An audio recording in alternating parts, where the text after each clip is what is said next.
ધોરણ 12 કોમર્સ વિષય નામાના મૂળ તત્વો ભાગ 2 પ્રકરણ 1 શેર મૂડીના હિસાબ.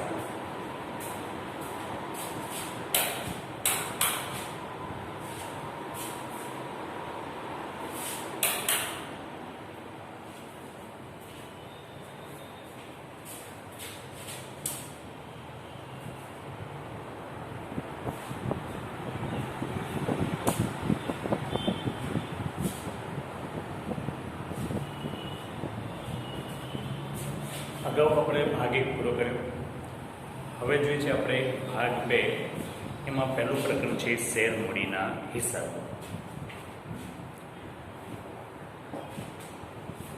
અગાઉ તમે ભણી ચૂક્યા છો વિદ્યાર્થીઓ કે ધંધાકીય વ્યવસાય સ્વરૂપના મુખ્ય 3 પ્રકાર છે: એકાંકી પેઢી, ભાગીદારી પેઢી અને કંપની.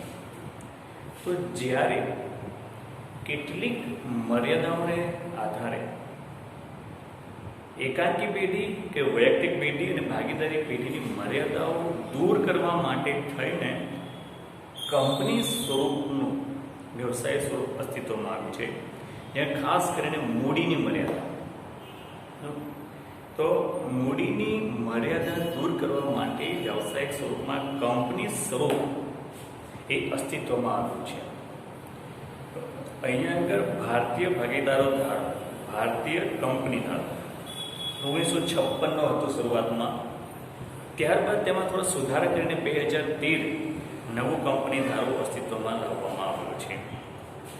અહીંયા આગળ કંપનીની મૂડીને શેર મૂડી તરીકે ઓળખવામાં આવે છે. શું? કંપનીની મૂડીને શેર મૂડી તરીકે ઓળખવામાં આવે છે. અને કંપની દ્વારા આ મૂડી એકત્રિત કરવામાં આવે છે.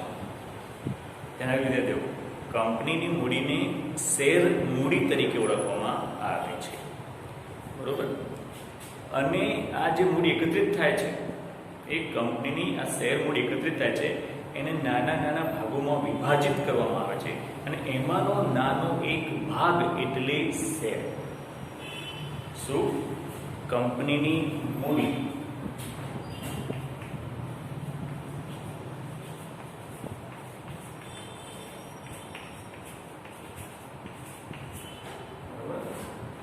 કંપનીની મૂડીને શેર મૂડી તરીકે ઓળખવામાં આવે છે.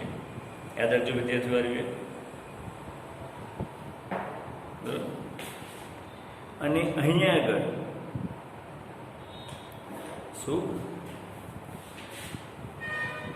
અને એના દ્વારા અહીંયા કંપની ઊભી થાય છે અને એ કંપનીના ઘણા બધા પ્રકાર છે. દાખલા તરીકે કંપની સૌથી કાયદા દ્વારા સ્થાપિત કંપની, એટલે કે કાયદા દ્વારા સ્થાપિત કેન્દ્ર સરકાર, રાજ્ય સરકાર દ્વારા લોકસભામાં કે વિધાનસભાની અંદર કાયદો પસાર કરીને કંપની સ્થાપવામાં આવે છે, જેને આપણે જેમાં છે LIC ભારતીય જીવન વીમા નિગમ, NIFC, GSFC, GNFC. આ બધી કંપનીઓ છે, કોર્પોરેશન કંપનીઓ છે, એ બધી કાયદા દ્વારા સ્થાપિત કંપની છે. બીજું નોંધાયેલ કંપની. અત્યારે બધી કંપની નોંધાયેલ જ કંપની હોય છે. જે કંપનીનું રજિસ્ટ્રેશન કરવામાં, નોંધણી કરવામાં આવી હોય ભારતીય કંપની ધારા 2013 મુજબ, તેને નોંધાયેલ કંપની તરીકે ઓળખવામાં આવે છે. કંપનીના 2 ભાગમાં વહેંચી શકાય: ખાનગી કંપની અને જાહેર કંપની. તો ખાનગી કંપની કોને કહેવાય? કે ખાનગી કંપનીની અંદર ઓછામાં ઓછા 2 સભ્યો હોય અને વધુમાં વધુ તેની 200 સભ્યોની મર્યાદા રાખવામાં આવે છે. અહીં ખાનગી કંપની એ પોતાના સભ્યોને શેરની ફેરબદલી કરવા પર નિયંત્રણ મૂકે છે. એટલે ખાનગી કંપનીના શેરનું ફેરબદલી થઈ શકતી હોતી નથી. તેમજ ખાનગી કંપની દ્વારા શેર જે બહાર પાડવામાં આવે છે, તે જાહેર જનતાને વેચવા માટે પણ આમંત્રણ આપી શકતી નથી. બરોબર? તમે યાદ રાખજો, ખાનગી કંપનીમાં ઓછામાં ઓછા 2 સભ્યો અને વધુમાં વધુ 200. તેના શેર ફેરબદલી પર નિયંત્રણ હોય છે તેમજ તે શેર ખરીદવા માટે જાહેર જનતાને આમંત્રણ આપી શકતી નથી. આટલું યાદ રાખી લેવાનું, બરોબર. જેમાં આ લક્ષણો હોય તેને આપણે ખાનગી કંપની કહીએ છીએ. તેમજ ખાનગી કંપનીની પાછળ, કંપનીના નામની પાછળ પ્રાઇવેટ લિમિટેડ શબ્દ લગાવવો પડે છે. શું? પ્રાઇવેટ લિમિટેડ શબ્દ ફરજિયાતપણે લગાવવો પડે છે ખાનગી કંપનીની અંદર નામની પાછળ, બરાબર. હવે નવા કંપની ધારા અનુસાર એક વ્યક્તિની પણ કંપની હોઈ શકે છે. તો આ હતા ખાનગી કંપનીના લક્ષણો, બરાબર. ત્યારબાદ જાહેર કંપની. તો એમ કહે છે કે જે કંપની ખાનગી નથી તે જાહેર કંપની છે. કે જાહેર કંપનીના ઓછામાં ઓછા 7 સભ્યો, યાદ રાખજો શું? ઓછામાં ઓછા 7 સભ્યો અને વધુમાં વધુ સભ્યો માટે કોઈ નિયંત્રણ છે નહીં, બરોબર. તો અહીંયા આગળ જાહેર કંપની પોતાના નામની પાછળ લિમિટેડ શબ્દ લગાવે છે. હિન્દુસ્તાન લીવર લિમિટેડ, બરોબર. બજાજ ઇલેક્ટ્રોનિક્સ લિમિટેડ, બરોબર.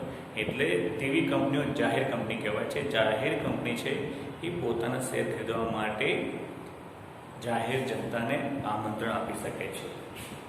તેના શેર ખરીદી પર કે વેચાણ પર નિયંત્રણ હોતું નથી. અહીંયા આગળ જાહેર કંપનીઓના કેટલાક પ્રકાર પાડવામાં આવે છે. પહેલી શેરથી મર્યાદિત કંપની. શેરથી મર્યાદિત કંપની. તો શેરથી મર્યાદિત કંપની એટલે શું?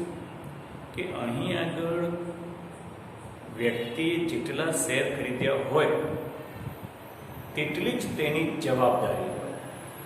દાખલા તરીકે એને 100 રૂપિયાના 10 શેર ખરીદ્યા હોય તો તેની જવાબદારી 10 × 100 એટલે 1000 રૂપિયા પૂરતી, બરોબર. તેથી વધારેની કોઈ જવાબદારી રહેતી હોતી નથી.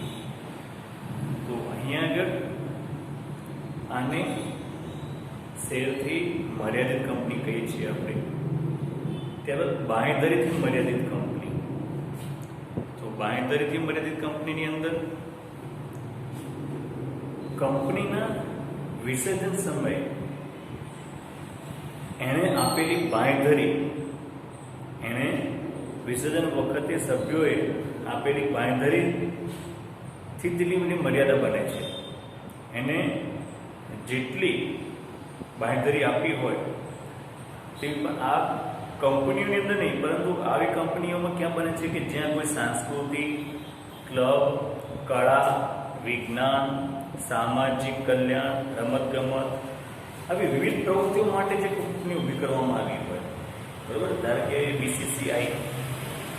તો આવી કોઈ કળા, સંસ્કૃતિ, સમાજના ઉત્થાન માટે જ્યારે કોઈ કંપની સ્થાપવામાં આવી હોય ત્યાં તેને બાંયધરી લીધી હોય તેટલી તેની જવાબદારી બનતી હોય છે. ત્યાં જવાબદારી અમર્યાદિત કંપની, અમર્યાદિત જવાબદારી. તો કંપનીના વિસર્જન સમયે જે શેર હોલ્ડરની જવાબદારી અમર્યાદિત હોય. જે રીતે આપણે ભાગીદારી પેઢીમાં જોયું હતું કે ભાગીદારની પેઢીના ખોટની જવાબદારી અમર્યાદિત, એટલે કે ભાગીદારોની અંગત મિલકત વેચીને પણ તેનું દેવું ભરપાઈ કરવું પડે. તેને કહીએ અમર્યાદિત જવાબદારીવાળી કંપની, બરોબર. ત્યારબાદ હવે જોઈએ આપણે શેર મૂડી. કંપનીની મૂડીને આપણે શેર મૂડી કહીએ છીએ.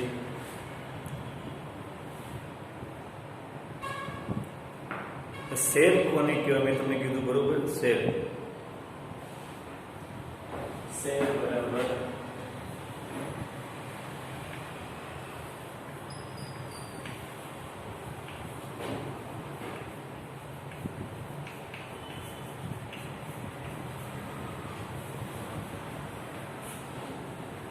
શેર મૂડીનો નાનો એક ભાગ, એક એકમ. શું? નાના નાના ભાગોમાં વિભાજન કરવામાં આવે છે એમાંનું એક એકમ એટલે શેર. ફરીથી યાદ રાખી લેજો. શેર એટલે શું? શેર મૂડીને નાના નાના ભાગોમાં વિભાજિત કરવામાં આવે છે, વિભાજન કરવામાં આવે છે, એમાંનો એક ભાગ, એક નાનો ભાગ એટલે શેર. હવે અહીંયા આગળ યાદ રાખજો, જે વ્યક્તિ શેર ખરીદે છે, શેર ધારણ કરે છે, તેને શેર હોલ્ડર તરીકે ઓળખવામાં આવે છે. શું? શેર ધારણ કરનારને શેર હોલ્ડર તરીકે ઓળખવામાં આવે છે. બરાબર. બીજી વસ્તુ, શેર પર ડિવિડન્ડ આપવામાં આવે છે. શું? શેર પર ડિવિડન્ડ આપવામાં આવે છે. યાદ રાખજો આ વસ્તુ વિદ્યાર્થીઓ. બરોબર, ખ્યાલ આવ્યો વિદ્યાર્થીઓ? અને અહીં પછી શેરના બે પ્રકાર પાડવામાં આવે છે. શેરના બે પ્રકાર.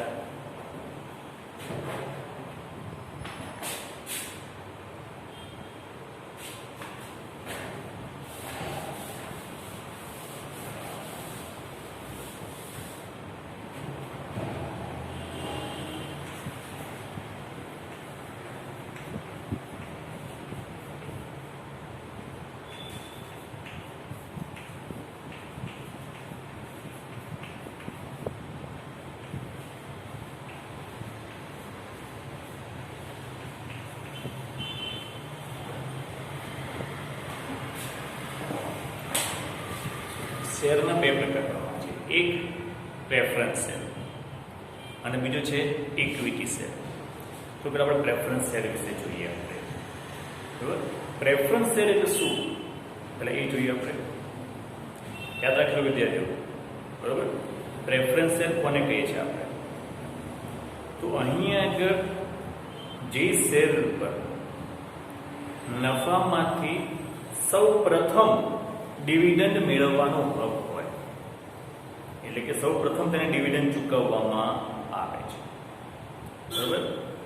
ત્યારબાદ કંપનીના વિસર્જન સમયે, શું?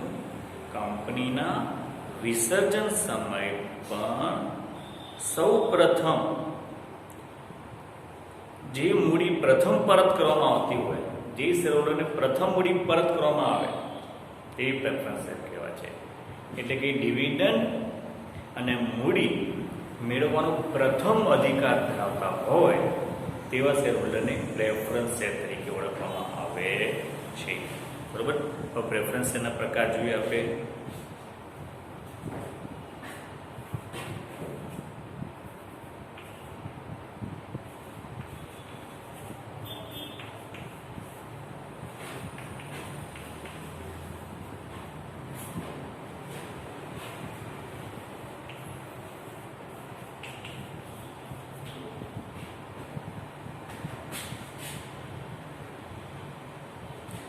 પ્રેફરન્સના પ્રકાર.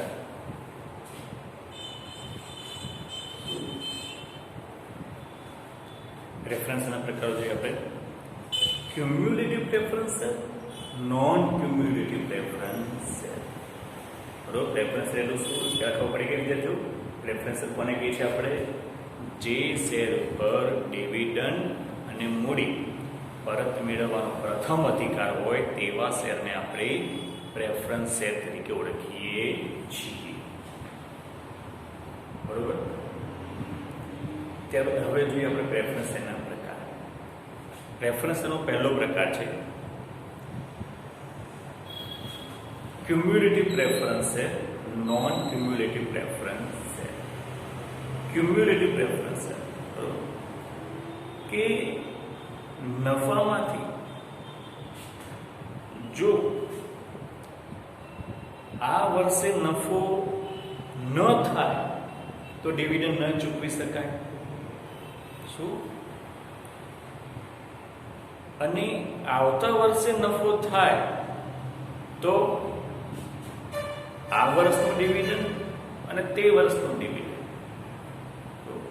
તો કે 2 વર્ષના ડિવિડન્ડ જે સાથે આપવામાં આવે તેવા શેરને કહે છે આપણે ક્યુમ્યુલેટિવ પ્રેફરન્સ.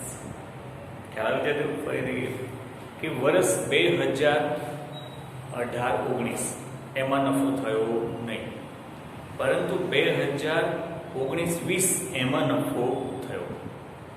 તો 2019-20ની અંદર તે વર્ષનું ડિવિડન્ડ અને અગાઉના વર્ષનું ડિવિડન્ડ એટલે કે 2018-19નું ડિવિડન્ડ એટલે બંને ડિવિડન્ડ એક સાથે ચૂકવવામાં આવે તેવા શેરને આપણે ક્યુમ્યુલેટિવ પ્રેફરન્સ શેર કહીએ છીએ. બીજું નોન ક્યુમ્યુલેટિવ, તો જો નફો થાય તો ડિવિડન્ડ ચૂકવાય, નફો ન થાય તો ડિવિડન્ડ ચૂકવાય નહીં. એટલે જે તે વર્ષનું જ ડિવિડન્ડ ચૂકવવામાં આવે, અગાઉના વર્ષનું ડિવિડન્ડ ચૂકવવામાં આવે નહીં તો તેવા પ્રેફરન્સ શેરને આપણે નોન ક્યુમ્યુલેટિવ પ્રેફરન્સ શેર તરીકે ઓળખીએ છીએ. ખ્યાલ આવ્યો વિદ્યાર્થીઓ? શું રેફરન્સ શેરના પ્રકારમાં ક્યુમ્યુલેટિવ, નોન ક્યુમ્યુલેટિવમાં ડિવિડન્ડ યાદ રાખવાનું, બરોબર? ત્યારબાદ રિડીમેબલ અને ઇરરિડીમેબલ.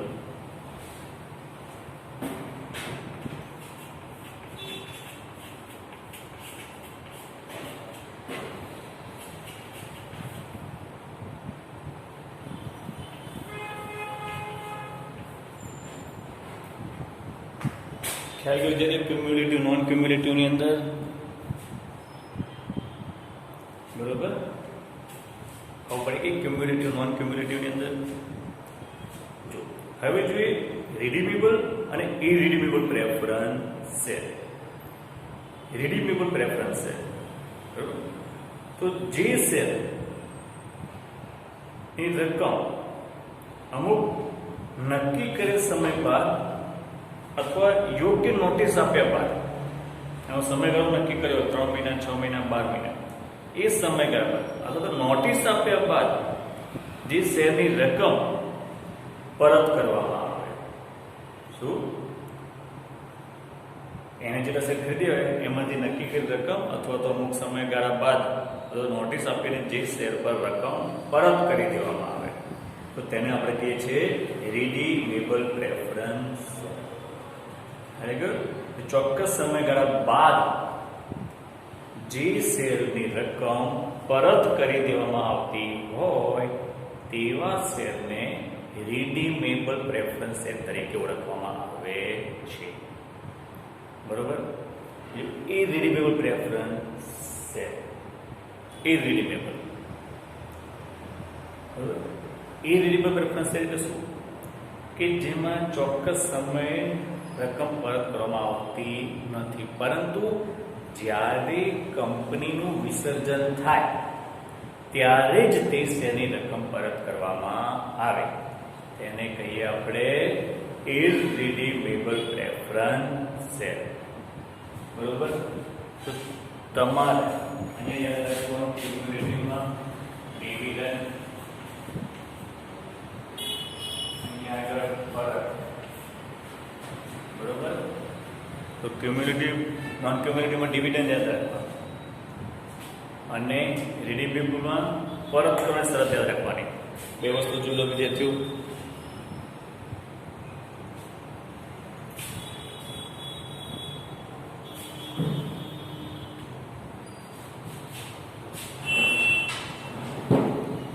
ખબર પડી વિદ્યાર્થીઓ? ત્યારબાદ પાર્ટિસિપેટિંગ, નોન પાર્ટિસિપેટિંગ.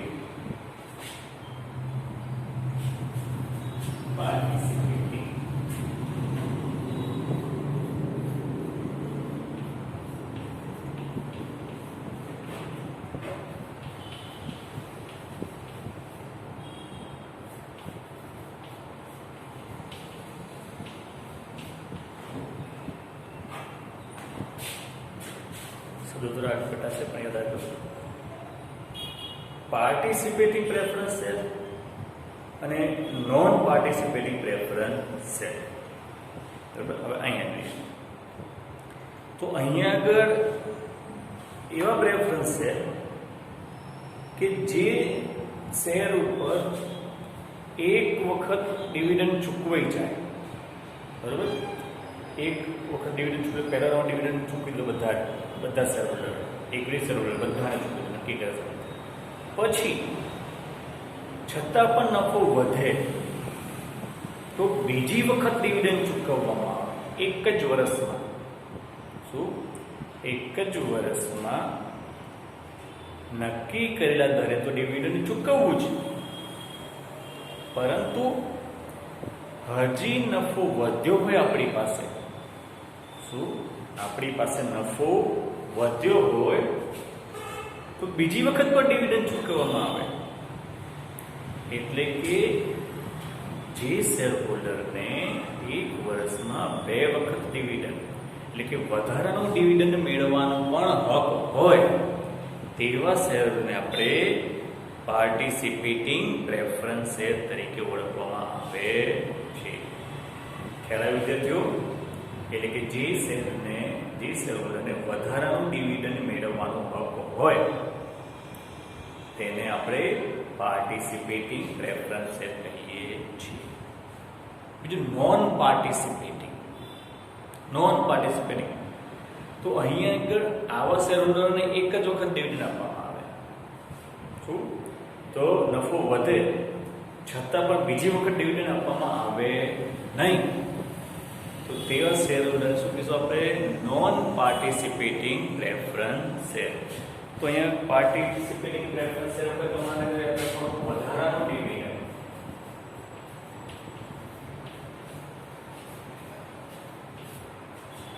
શું કે આવા શેર હોલ્ડર શું છે?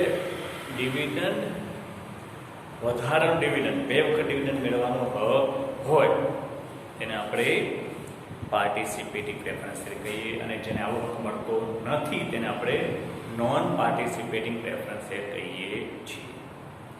ત્યારબાદ કન્વર્ટિબલ પ્રેફરન્સ શેર અને નોન કન્વર્ટિબલ.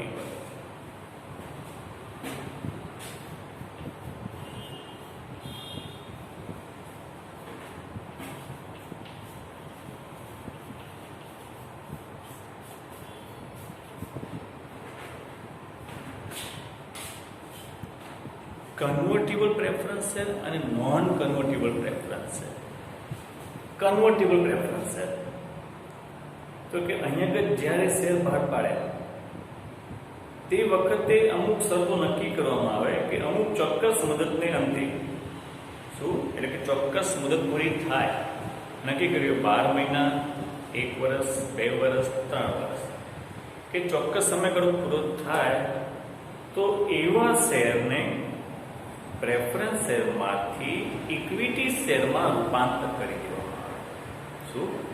પ્રેફરન્સ શેરમાંથી ઇક્વિટી શેરમાં રૂપાંતર કરી દેવામાં આવે તો તેવા શેરને કહે છે આપણે કન્વર્ટિબલ પ્રેફરન્સ શેર. ખ્યાલ આવે વિદ્યાર્થીઓ? બરોબર. અને જે શેર આવી રીતે ચોક્કસ સમયગાળો પૂરો થાય ત્યારે ઇક્વિટીમાં રૂપાંતર કરવામાં આવતા નથી, શું તો તેવા શેરને કહે છે આપણે નોન કન્વર્ટિબલ પ્રેફરન્સ શેર. ખ્યાલ આવે વિદ્યાર્થીઓ? શું? Non convertible preference share. Clear? બરોબર. તો આ હતા આપણા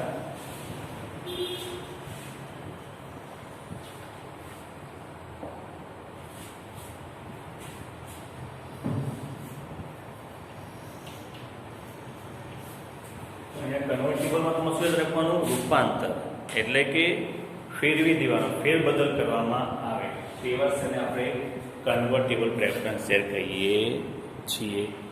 જો લો વિદ્યાર્થીઓ, બરોબર. હવે જોઈએ આપણે ઇક્વિટી શેર. બરોબર.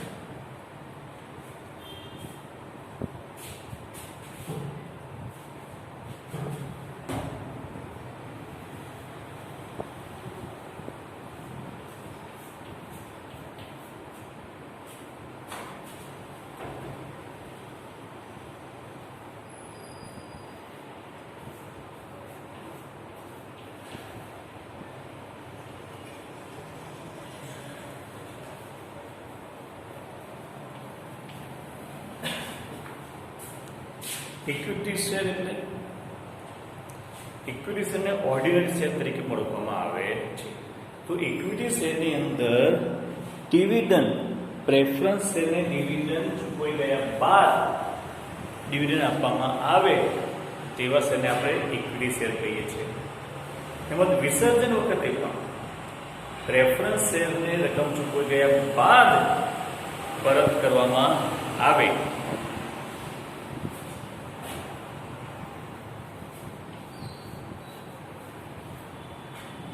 એટલે વિસર્જન સમયે જ ઇક્વિટી શેરની રકમ પરત કરવામાં આવે. સૌથી પહેલા પ્રેફરન્સ શેરની રકમ ચૂકવવામાં આવે, પ્રેફરન્સ શેરના ડિવિડન્ડ ચૂકવવામાં આવે અને છેલ્લે જે શેર હોલ્ડરને ડિવિડન્ડ ચૂકવવામાં આવે તેને ઇક્વિટી શેર તરીકે ઓળખીએ છીએ. ઇક્વિટી શેર હોલ્ડરને કંપનીના સાચા માલિક તરીકે ઓળખવામાં આવે છે. તેમજ તેને બોર્ડ ઓફ ડિરેક્ટરની મિટિંગમાં હાજર રહેવાનો અને મત આપવાનો અધિકાર મળે છે. આ યાદ રાખી વિચારીશું. ઇક્વિટી શેરની કિંમત 1 રૂપિયાથી 10 રૂપિયાથી 100 રૂપિયા સુધીની હોઈ શકે છે, પણ મોટે ભાગે અત્યારે 10 રૂપિયા સુધીનો શેર ભાવ કરવામાં આવે, ઓછામાં ઓછી 1 રૂપિયા. બરોબર? તો આવી રીતે ઇક્વિટી શેર અને પ્રેફરન્સ શેર એમ કંપનીને મૂડીને 2 ભાગમાં વિભાજન કરવામાં આવે છે. ખ્યાલ આવે વિદ્યાર્થીઓ? બરોબર? તો આજે આટલું રાખીએ આપણે. તો આજનું તમારું હોમવર્ક છે, શેર કોને કહેવાય, ડિવિડન્ડ કોને કહેવાય, શેર હોલ્ડર કોને કહેવાય, ઇક્વિટી શેર કોને કહેવાય, પ્રેફરન્સ શેર કોને કહેવાય અને પ્રેફરન્સ શેરના પ્રકાર તૈયાર કરવા. બરોબર? શું આજનું તમારું હોમવર્ક આટલું? દરેકની વ્યાખ્યાઓ તૈયાર કરવાની અને પ્રેફરન્સ શેરના પ્રકાર તૈયાર કરવા.